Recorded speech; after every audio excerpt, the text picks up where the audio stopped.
先说个真实的笑话，说二战太平洋战争开打之前，日本人制定好了突袭珍珠港的计划。1941年11月末，一切准备就绪，联合舰队马上就要起航，并且为了保密，在航程中保持无线电静默。但在起航前最后一次军事会议上，有人突然提了一个特别刁钻的问题：假如在联合舰队奔着珍珠港去的这几天里，华盛顿那边的日美最终谈判突然出现重大转机怎么办？这个问题一问，在场所有人都愣住了。是啊，日本冒险和美国撕破脸打这一仗，不就是因为双方谈不拢，不得不铤而走险吗？可是万一谈拢了呢？那是不是仗就可以不打了呀？在一片诡异的沉默当中，据说是联合舰队先任参谋黑岛归人先开了枪，且一开口说的就是个荤段子。他说：拉倒吧，尿撒到一半，难道还能再憋回去吗？是啊，当双方脸皮已经撕破，战争已经开打，甚至直升机已经击落了几架之后，难道还真有人有能耐把已经破裂的关系破镜重圆吗？但是经历了昨天，我们发现似乎真有人能把尿憋回去。6月24日晚，在突然起事并成功占领了俄罗斯南方军区司令部所在地罗斯托夫不久，瓦格纳雇佣兵的老板普里戈金果断挥师北进，去莫斯科清军侧去了。而且这一路他打得似乎非常顺利，一日狂飙数百公里，从俄乌边境的罗斯托夫一口气冲到了莫斯科5环外了，距离市中心仅有90公里。沿途的俄罗斯国防军几乎没做什么有效抵抗，就开开心心的倒戈卸甲，以礼来降了。此情此景让人联想起开战之初那个中文互联网笑话一般的神标题：一天22小时灭一国，当代朱可夫绍伊古一战封神。我当时和朋友开玩笑说，这话1年多以后没准还真 TM 应验了。普里戈金老板发现一天22小时灭个乌克兰确实有点难度，还是打个俄罗斯试试吧。但正当所有人都觉得未来的1天多俄罗斯即将发生正规军与雇佣兵的终极火并时，这场大戏却突然来了个神转折。北京时间6月25日凌晨1点多，外媒突然传出消息，说白俄罗斯总统卢卡申科作为调停人，调停了普里戈金和普京的矛盾。根据白俄罗斯的官方报道，经过1天的调停，为了避免流血，瓦格纳将停止向莫斯科进军，返回原驻地，而莫斯科方面则会向普里戈金提供一个安全保证。随后普里戈金本人也在推特上发表声明，表示俄国人不打俄国人，为了避免俄罗斯人在俄罗斯的土地上流血，部队停止开进，返回原基地，证实了白俄罗斯的官方报道。这个剧情就让我觉得黑岛参谋那个提问在多年后得到了回答：尿撒到一半还能憋回去吗？普里戈金说：可以啊，我演示给你看。双方都已经撕破脸，刀出鞘，弓上弦了，我裤子都脱了，你就给我看这个。怎么解释这个让所有人都看不懂的神转折呢？普里戈金得到的安全保证到底是什么，能够让他不害怕俄官方缓过一口气之后秋后算账，清洗他这个反骨已露的25仔呢？其实也好理解，你再往回翻翻普京发表的那个电视讲话就知道了，这里面暗藏玄机。中文互联网媒体为图标题火爆，一般将这个讲话简述为普京指责瓦格纳雇佣兵叛国，誓言镇压叛乱之类的。但你真去看讲话内文，会发现一个特有趣的现象，他神情严肃，拉拉杂杂说了一大堆，词儿用的都很狠，但唯独小心绕开了一个东西，那就是对普里戈金和瓦格纳雇佣兵团避免直呼其名。我数了一遍，普京通篇只在一个地方说了一句瓦格纳，还是褒扬性质的。他说有人发动了叛乱，这是对俄罗斯的背后捅刀，我们绝不允许，我们一定会镇压，口气很严厉，态度很坚决。但问题是叛乱者是谁？这话是明显缺乏主语的，但他宁可让这个主语就那么空在那里，也不把它填上。为什么？其实从那时候起，普京就在给自己留后路，打是打，但拒绝点普里戈金的名字，免得日后不好相见。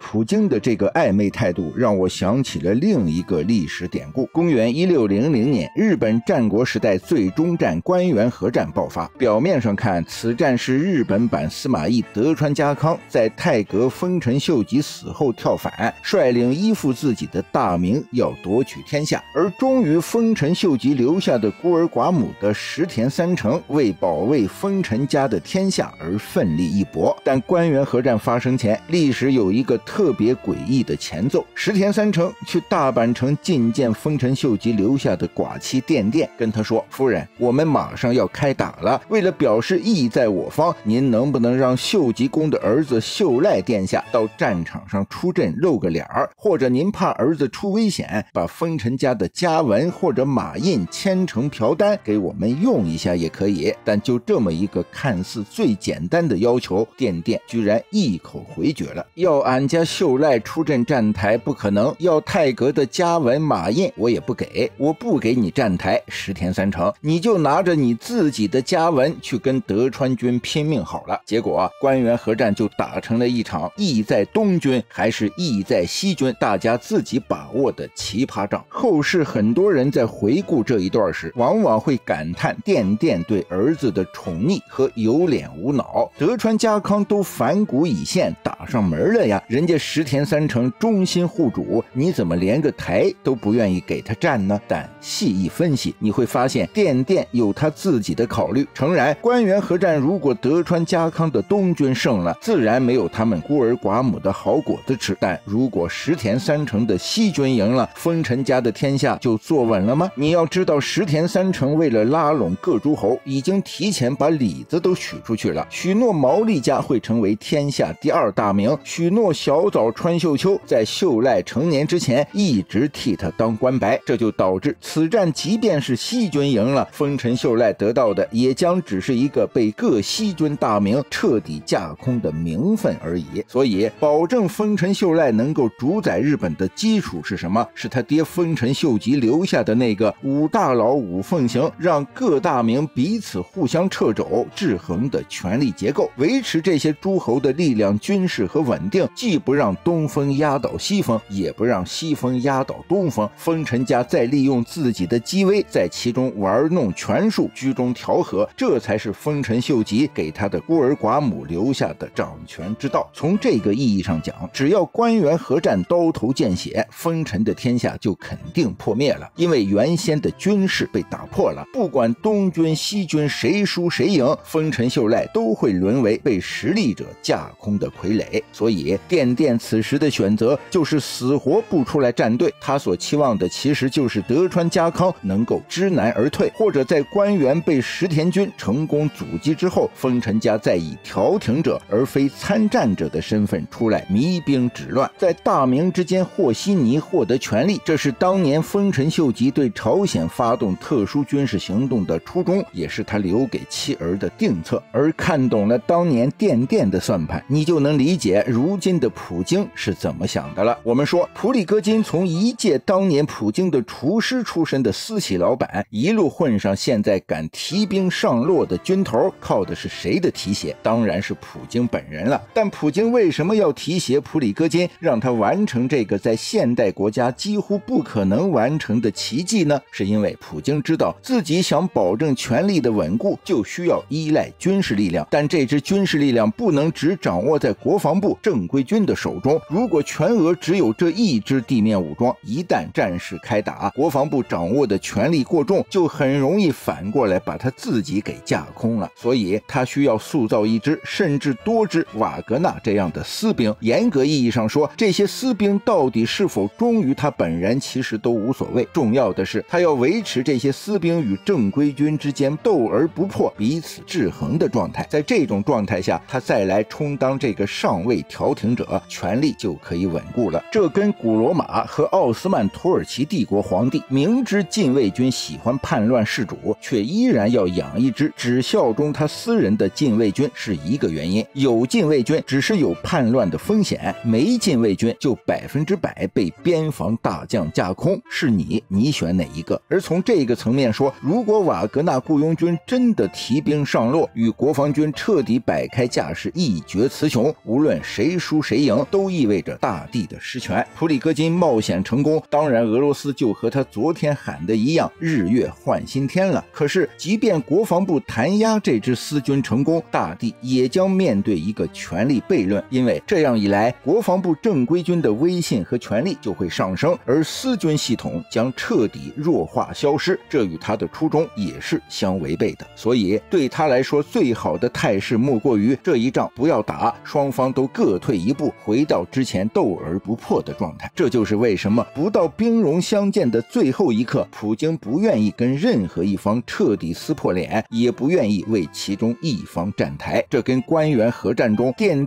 拒绝借出风尘家的家文的意思是一样的。而普里戈金那边肯定也清楚这样一件事儿，以一个私企老板而成为雇佣兵头目，以雇佣兵头目之身而在世界第2军事强国占有如此之重的话语权，他是怎么做成这么大的事业的？毫无疑问是因为他那位恩主有上述需求。那么紧接着一个问题是，在自己羽翼未丰、天下格局未变的情况下贸然反噬，把自己成功的最大原因给颠覆了，这对他真的是最好的选择吗？显然不是的。我在之前一篇文章中就说过了，我觉得普里戈金此时跳反不是他所能获得的最好时机，对他来说利益最大化的最好方法是继续等下去，等俄罗斯真的出现权力真空之后，他再以私兵为本搞事情，一方要搞平衡，一方还要等时机，于是双方就有了这史无前例的动机迷兵的。那么就只剩下了一件事儿，双方从撕破脸到退回到之前的手拉手好朋友，需要一个安全保证。这个安全保证是什么呢？我是不相信老卢有那么大的脸，能够真的在双方之间担当中保，重建信任的。3张纸糊个驴头，这得多大的面子呀！而历史传说中那些什么丹书铁券，即便真的有效，在这里也不管用，因为丹书铁券会写谋反不赦，普里戈金这把提兵上洛已经罪在不赦了，给丹书铁券也没用啊。正如很多网友问的，等到大地缓过这口气来，普里戈金就不怕他秋后算账吗？是啊，说服有云，猜忌天下之乱源也。主疑臣则诛，臣疑主则反；主疑臣而不诛，则臣疑而反；臣疑主而不反，则主必诛之。现在俄罗斯这一出都已经不是猜忌，而是直接提兵开打了，怎么不遵循这个猜疑链呢？合理的解释只有一个，这个博弈并不是一个长期博弈。你说等人家缓过这口气来，一定会对他秋后算账的，但假如那口气一直缓不上来呢？更或者普里戈金自己就能控制局势的发展，这口气他手松一松，让你缓就能缓，他一掐紧不让你缓了，你就缓不上来。对于一个雇佣军头乱世枭雄来说，他最应该明白，天下所有的安全保障其实都是虚的，只有一种安全保障能让人安心，那就是时局已经可以由自己来把控了。他有信心能控制对方不会在未来有限的博弈中重新取得优势，所以看似急刹车的普里戈金之乱其实传达了一个对俄罗斯来说更加不利的信号。普里戈金这样的人已经自信能够把控局势了，他坚信能够治他的人缓不过这口气来，所以才能放心大胆的等更好的时机，待时而动。表面上看一切重归过去，但经此一役，瓦格纳与俄政府之间的主动权关系已经变化了。就像黑泽明的《七武士》中山贼说的那句话一样，急什么？等秋收后再来，反正田里的庄稼跑不了。最后我借这场风波说说我对历史的一点观感。我们读历史的时候，常常觉得历史是因某个时刻转动的，比如凯撒的渡过卢比孔河，比如明治光秀的那句敌在本能寺，比如1917年阿夫勒尔号的那一声炮响。所以我们常常会想，假如历史上的那一刻某个人没有做出某个选择，那个时刻历史没有转动，又会怎样呢？但事实上不是时刻转动了历史，而是历史在推动时刻。如果你把历史放在显微镜下观察，会发现每个历史时刻发生之前都出现过无数个相似的节点，历史似乎应该转动了，却没有转动，就那么顺势继续流流淌了。而当所有人都觉得好像事情就要这样了的时候，突然某天清晨，转动历史的时刻没打招呼的悄然而至了。俄罗斯总统普京在昨天的演讲中提到了1917年，其实1917年沙俄帝国猝死就是如此。在沙俄的终章降临前，圣彼得堡已经出过多次乱子，从前线逃回的士兵讨薪闹事，社会党人组团抗议，还有贵族反水，数次密谋刺杀妖僧拉斯普钦。每一次给人的感觉似乎都是那一刻好像已经来了，但每一次却都错过了。等到所有俄罗斯人都快失去耐心了，列宁也悲叹俄罗斯已经失去机会了时，突然有一天，圣彼得堡一家面包店没有面粉做面包了，熬夜排队的妇女们闹了起来，然后革命就那么轻易地爆发了。这就是历史，总会在你最不经意的时候敲门，而当一种力量已经积蓄，大势已经形成的时候，没有这一刻也有那一刻，该来的迟早会来。不是时刻转动了历史，而是历史在推动时刻，时刻是被历史大势推动着涌现出来的。这就是历史，看似诡谲无常、成王败寇、丛林法则，但却终将还所有人一个正义与公道的历史。所以让我们等待吧，在上帝为我们揭示未来之前，人类的所有智慧就包含在这两个词里，等待和希望，虔诚的等待并善良的希望。历史终将让该发生的都会发生，既然普里戈金不急，那咱看戏的也不急，反正大势已明，该来的总会来，善恶到头终有报，只争来早与来迟。